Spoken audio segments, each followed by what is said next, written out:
বাংলাদেশের 70% জনগণের আকাঙ্ক্ষার সাথে প্রহসন করছে, তামাশা করছে, কৌতুক করছে। এ কথা স্পষ্ট। 70% জনগণের আকাঙ্ক্ষাকে অ্যাভয়েড করে গিয়ে কোন রাষ্ট্র কেউ চালাইতে পারে না। বাংলাদেশে জুলাই গণ অভ্যুত্থানে প্রায় 2000 শহীদের রক্ত ঝরেছে। প্রায় 30,000-এর উপর আমার ভাই বোন আহত হয়েছেন, হাত পা চোখ হারিয়েছেন, পঙ্গুত্ব বরণ করেছেন, অন্ধত্ব বরণ করেছেন।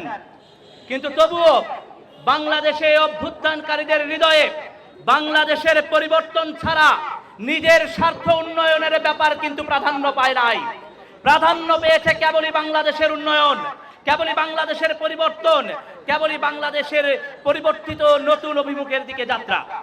সে যাত্রায় আমরা জানি 12ই ফেব্রুয়ারি নির্বাচনে বাংলাদেশের জনগণের সামনে 2টা ভোট ছুড়ে দেওয়া হয়েছিল। গণ অভ্যুত্থান পরবর্তী সময়ে বাংলাদেশের ফ্যাসিবাদ বিরোধী সমস্ত রাজনৈতিক শক্তিগুলো মিলে জাতীয় ঐক্যমত্য কমিশনে বসে বাংলাদেশের জনগণের জন্য কিছু সংস্কার প্রস্তাবনা হাজির করেছিল এবং সেই সংস্কার প্রস্তাবনার মধ্যে ছিল বাংলাদেশের রাষ্ট্রের বাহিনীগুলো, পুলিশ, র্যাব, বিজিবি কিংবা সাংবিধানিক প্রতিষ্ঠান যেগুলো আছে, প্রধান বিচারপতি তিনি কোনো দলের হবেন না, রাষ্ট্রের হবেন, জনগণের সেবক হবেন। আমরা সেটাই চেয়েছিলাম, সেজন্য আমরা গণভোটে আমাদের ভোট দিয়েছিলাম। আপনারা কি ভোট দিয়েছিলেন গণভোটে? কি ভোট দিয়েছিলেন গণভোটে? আমাদের 70% জনগণ হায়ের পক্ষে ভোট দিয়েছিল। কিন্তু দুর্ভাগ্যজনকভাবে আমরা খেয়াল করলাম নির্বাচন পরবর্তী সময়ে বিএনপি সরকার বাংলাদেশের জনগণের ম্যান্ডেটের সাথে তামাশা শুরু করেছে। বাংলাদেশের 70% জনগণের আকাঙ্ক্ষার সাথে প্রহসন করছে, তামাশা করছে, কৌতুক করছে। এ কথা স্পষ্ট। 70% জনগণের আকাঙ্ক্ষাকে অ্যাভয়েড করে গিয়ে কোন রাষ্ট্র কেউ চালাইতে পারে না। এই কথাটা ক্লিয়ারলি বুঝতে হবে। বাংলাদেশের জনগণের আকাঙ্ক্ষাকে বুঝতে না পারলে আপনারা সঠিকভাবে রাষ্ট্র চালাতে পারবেন না। আমরা জাতীয় নাগরিক পার্টি এনসিপি বাংলাদেশ সরকারকে সহযোগিতা করতে চাই, একটা নতুন রাষ্ট্র নির্মাণে অগ্রসর হতে চাই। কিন্তু জনগণের সাথে তামাশা করে আপনারা যে রাষ্ট্র করতে চান সেই রাষ্ট্র নির্মাণে আমরা সহযোগী হতে পারি না। আপনাদেরকে জনগণের আকাঙ্ক্ষা বুঝে রাষ্ট্র নির্মাণে অগ্রসর হতে হবে।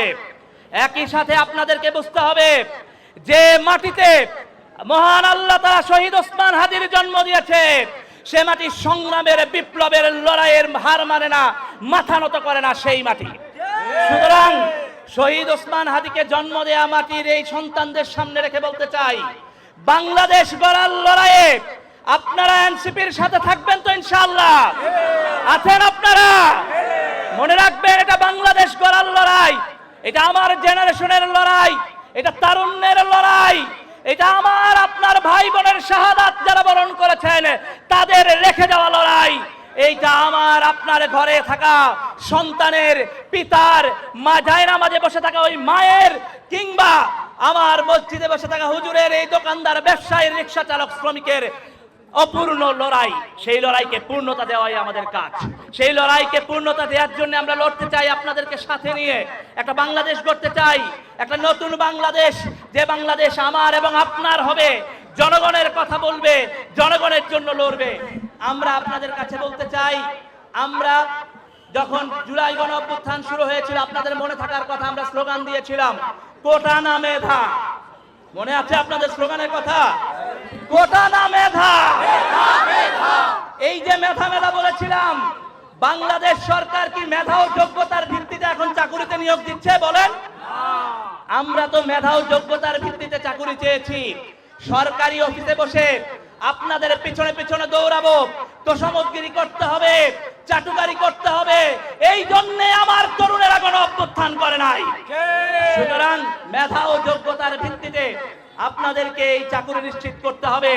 দুর্ভাগ্যজনকভাবে এই সরকার এখনো পর্যন্ত 1 কোটি চাকুরির প্রতিশ্রুতি দিলেও এখনো পর্যন্ত কোনো চাকুরির ব্যবস্থা করতে পারে নাই। আপনাদের ঘরে ঘরে কি চাকুরি আসছে ভাই? আসছে চাকুরি? এখনো আসে নাই। এই তরুণদের মেধাকে কাজে লাগান, রাষ্ট্র নির্মাণে কাজে লাগান। জাতীয় নাগরিক পার্টি এই তরুণদের আকাঙ্ক্ষাকে ধারণ করে, আমার আপনার আকাঙ্ক্ষাকে ধারণ করে বাংলাদেশ গড়ায় এগিয়ে যাবে। বাংলাদেশ গড়ার লড়াইয়ে আমরা আপনাদেরকে সাথে পাবো, একসাথে লড়বো। আপনারা সামনে থেকে লড়বেন, আমরা আপনাদের পাশে থাকবো এবং বাংলাদেশ গড়েই, বাংলাদেশ নির্মাণ করেই জনগণের কাছে বাংলাদেশ রাষ্ট্র ফিরিয়ে দিয়েই আমাদের এই লড়াইয়ের সমাপ্তি হবে ইনশাআল্লাহ।